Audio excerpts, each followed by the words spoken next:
10 நிமிஷம் போகலாம். அந்த உறவு தான் முக்கியம். உறவு தான் அவர்கிட்ட பேசுற அந்த உறவு டீலிங் என்னன்னா, கட்டாயத்தினால நான் இந்த ஜெபிக்கிறேன், எனக்கு இது செஞ்சிருங்கன்றது அப்படி இல்ல. ஆண்டவரே இந்த நேரத்தில் நான் உங்களோட பேசுறேன் பாருங்க, நல்ல ஒரு வாய்ப்பை எங்களுக்கு கொடுத்தீங்க, அதற்காக நன்றி. ஆமென். ஹல்லேலூயா, ஹல்லேலூயா. சொல்லுடா, ஆமென். சொல்ல வாய்ப்பு சொல்லுடா, சொல்லு.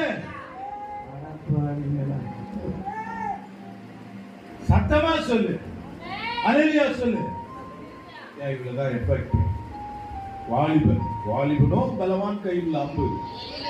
ஹல்லேலூயா. இங்க இருக்கிற வாலிபர்களா எப்படி இருக்குன்னா, என்ன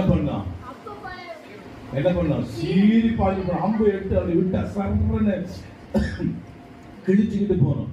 ஐயோ இதெல்லாம் நான் குத்தி கிழிக்க முடியாதுன்னு சொல்றது, எதுவா இருந்தாலும் போயிட்டே இருக்கு. ஏன்னா சார் நமக்குள்ள இருக்கிறவர் அப்படிப்பட்ட அந்த பவர் சார், பவர் இருக்கு. யாரும் கிடைச்ச வரைக்கும் கூட இல்ல, ஒண்ணு இல்லாததுலாம் பவர் இருக்கு. அங்க சொன்னீங்க 7 இருக்கு.